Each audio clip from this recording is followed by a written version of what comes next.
The Ancestry notification appeared on my phone while I was cooking dinner. You have a new DNA match, extremely close family, parent, child. I dropped the spatula. I only have one child, my son Marcus, who's 35. I'd never taken a DNA test before, so Marcus couldn't be the match. Unless it was the daughter I gave up 41 years ago. The baby I'd been holding out hope for my entire adult life. The child I was forced to give away.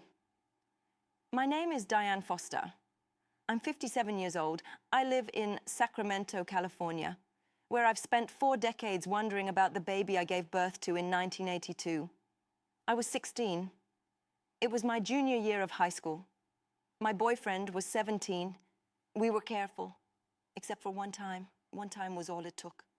I told my parents in March 1982, when I was 3 months pregnant. My father's response, "You're giving it up for adoption." "I want to keep it. You're 16. You're not keeping a baby. You're going to college. You're not throwing your life away." "It's my baby, my choice." "No, it's not. You're a minor. I'm making the decision. You're giving it up." My mother said nothing, just cried quietly in the corner while Dad made plans.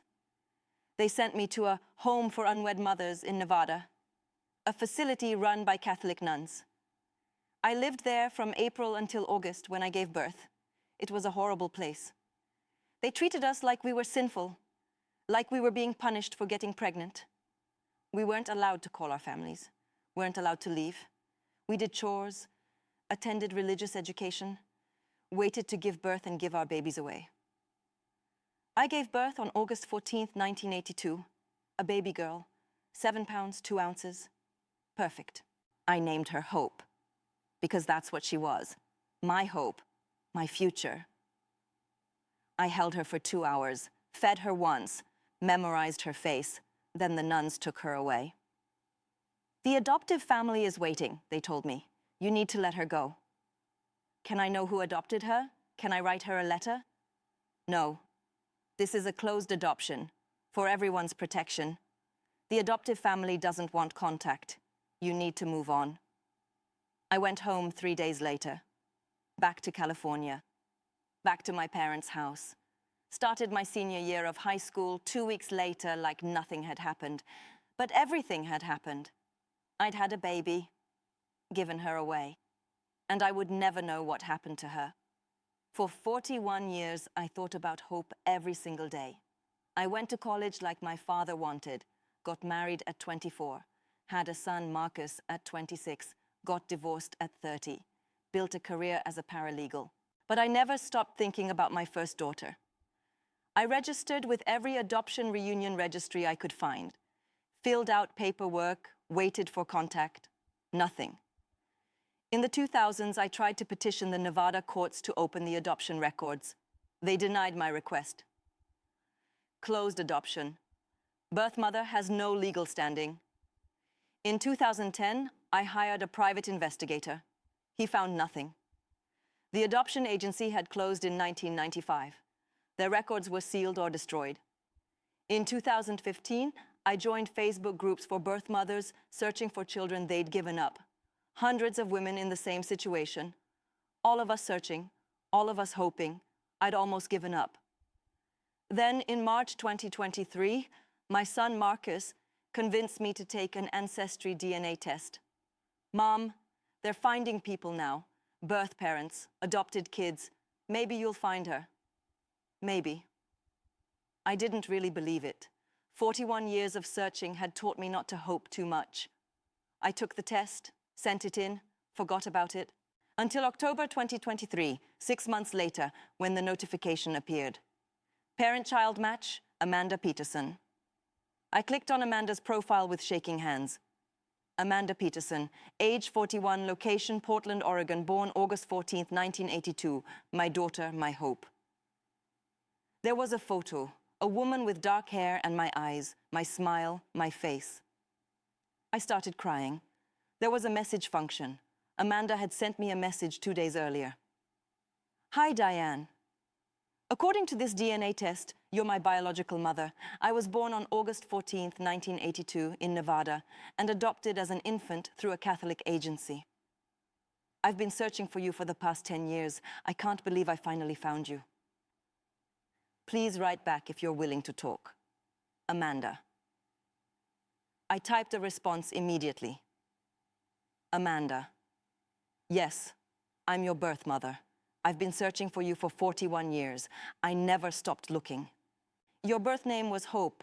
I held you for 2 hours before they took you away. I've thought about you every single day since.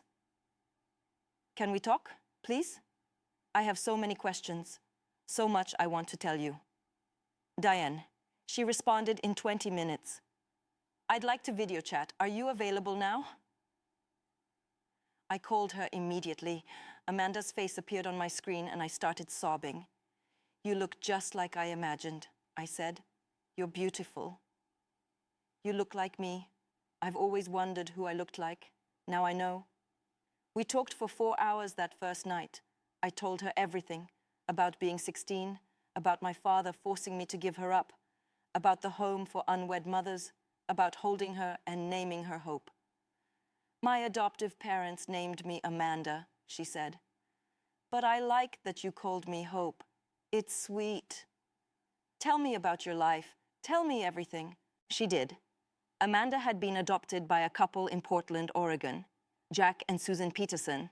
They were good parents, loving, supportive. They'd always told her she was adopted, always said if she wanted to search for her birth parents someday, they'd support her. I started searching when I was 30, Amanda said. I registered with every database I could find. I petitioned the courts. I hired search angels. I was starting to think I'd never find you. I did the same thing for 41 years. Why did you give me up? I didn't want to. My father forced me. I was 16. I had no choice. If I could do it over, I would have fought harder. I would have found a way to keep you. Do you have other children? Yes, a son, Marcus. He's 35, your half-brother. I have a brother. Yes, and he's excited to meet you. I told him about you years ago. He's always known he had a half-sister out there somewhere. Amanda started crying. I've spent my whole life feeling like something was missing, like there was a piece of me I couldn't find. Now I found it. Me too. We made plans to meet in person the following month. Amanda would fly to Sacramento, bring her husband and 2 children, my grandchildren. I get to meet my daughter, hold her again, 41 years late, but I'd get to hold her. Amanda came to Sacramento in November 2023. I picked her up at the airport, saw her walking through the terminal, ran to her, hugged her, cried. I'm so sorry, I kept saying. I'm so sorry I gave you up. I'm so sorry I wasn't there. Mom, stop apologizing. You were 16. You didn't have a choice. Mom, she called me Mom. You don't have to call me that. You have a mother. Susan raised you. I have 2 mothers. Susan will always be my mom, but you're my mother too, the person who gave me life. Both things can be true. I met her husband, Brian, met my grandchildren, Sophie, 8, and Jake, 5. 2 beautiful kids who'd never known I existed until that week. Are you our real grandma? Sophie asked. I'm one of your grandmas, I told her. You have lots of grandmas. The more people who love you, the better. Marcus came over for dinner that night. Met Amanda for the first time. They hugged like they'd known each other forever. I'm glad I finally have a sister, Marcus said. I've been waiting 41 years. Me too, Amanda said.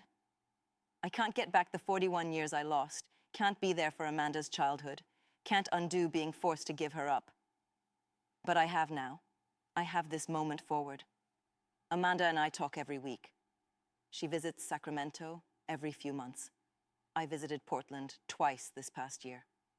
We're building a relationship. Slowly. Carefully. She's invited me to her daughter's birthday party next month. Asked me to be there as Grandma Diane. I'll be there, not as the woman who gave her up, as the woman who never stopped searching. DNA testing gave me back what was stolen from me in 1982. It gave me back my hope. Were you forced to give up a child for adoption? Have you been reunited through DNA testing? Share your story in the comments. Subscribe for more true stories about DNA discoveries, adoption reunions, and the power of never giving up hope. New stories every week. Thanks for listening.